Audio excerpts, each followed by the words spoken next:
सास बनी डंडे वाली भूत। शिखा की नई नई शादी हुई थी। उसका मायका और ससुराल दोनों कानपुर में ही थे, इसलिए उससे मिलने उसके भाई अक्सर आते जाते रहते थे। ये बात शिखा की सास मीना को बिल्कुल पसंद नहीं थी। मम्मी जी, आज राहुल भैया आ रहे हैं। कौन? तेरे चाचा का लड़का? जी मम्मी जी। अरे पर वो तो दिल्ली में रहता है ना? हाँ मम्मी जी, उन्हें कल सुबह दिल्ली के लिए निकलना है, तो वो आज मुझसे मिलते हुए कल सुबह यहीं से निकल जाएंगी। हमने तो धर्मशाला खोल रखी है ना। कुछ कहा क्या मम्मी जी? मैंने कहा हाँ, आने दे तेरे भैया को, जमकर खातिरदारी करेंगे। अब तो कुछ करना ही पड़ेगा, इससे पहले कि मेरा घर धर्मशाला बन जाए।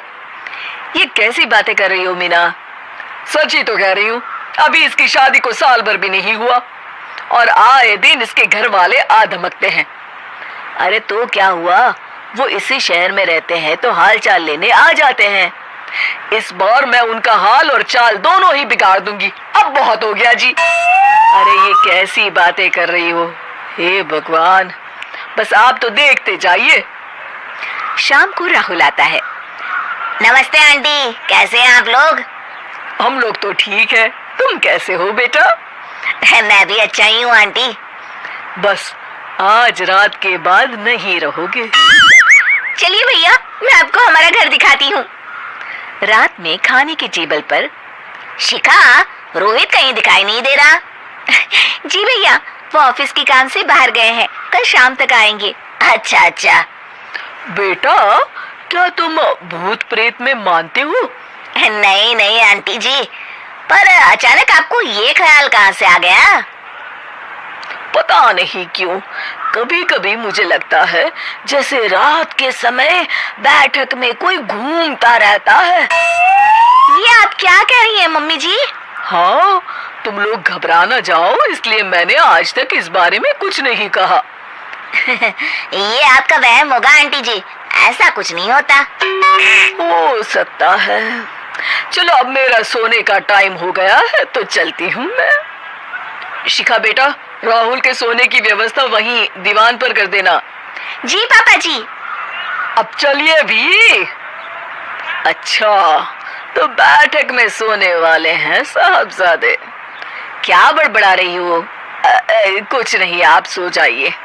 मीना और महेश के सोने के बाद शिखा और राहुल आपस में बात कर रहे होते हैं, तभी डोरबेल बजती है। अरे आप! सरप्राइज! काम जल्दी खत्म हो गया तो मैं आज ही चला आया। ये तो बहुत अच्छा किया। देखिए राहुल भैया भी आए हुए हैं, आप दोनों का मिलना भी हो जाएगा। कैसे हो रोहित? मैं तो ठीक हूँ भैया। शिखा, मैं भी आज यहीं सो जाता हूँ, राहुल भैया से बातचीत भी हो जाएगी। अच्छा अच्छा ठीक है। मीना आधी रात को उठती है, कंबल मुंह से पैर तक ओढ़ के डंडा लेके बैठक में आती है और देखती है दीवान पर चादर ओढ़े कोई लेटा हुआ है। देखो तो कैसे मजे से सो रहा है बहन के ससुराल में। मीना ताबड़तोड़ 4-5 डंडे मार देती है। अरे मर गया! अरे बचाओ बचाओ, कौन है? मीना जल्दी से अपने कमरे में भाग जाती है। हे भगवान, ये मैंने क्या किया? ये रोहित कहाँ से आ गया? लगता है ये नालायक राहुल मेहमानों वाले कमरे में सो गया होगा। आज तो इसकी खैर नहीं। उधर बैठक में, अरे क्या हुआ रोहित? मैं बाथरूम में था, तुम्हारे चिल्लाने की आवाज सुनी। पता है भैया, मैं सो रहा था, अचानक से कोई आकर मुझे डंडे मारने लगा। ये क्या कह रहे हो? लगता है तुम भी आंटी की तरह भूत प्रेत में मानते हो।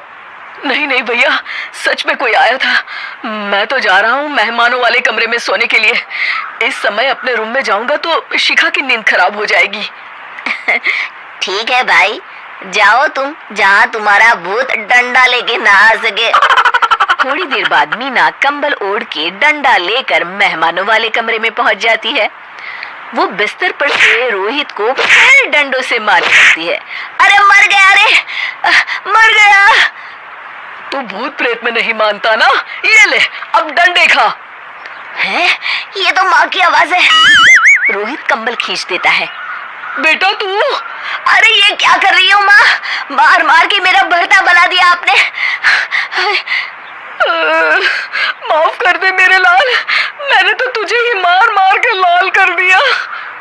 मैं तो उस राहुल के बच्चे को सबक सिखाना चाहती थी। राहुल भैया को? हाँ बेटा, मुझे लगा अगर उसे डंडे मारूंगी तो शिखा के मायके वाले यहाँ आना छोड़ देंगे। हे भगवान, माँ, ये घर शिखा का भी है, उसके घर वाले जब चाहे आ सकते हैं। हाँ बेटा, आज मुझे भगवान का इशारा समझ में आ गया। मैं कितना गलत करने चली थी और अपने ही बेटे को चोट पहुंचा दी।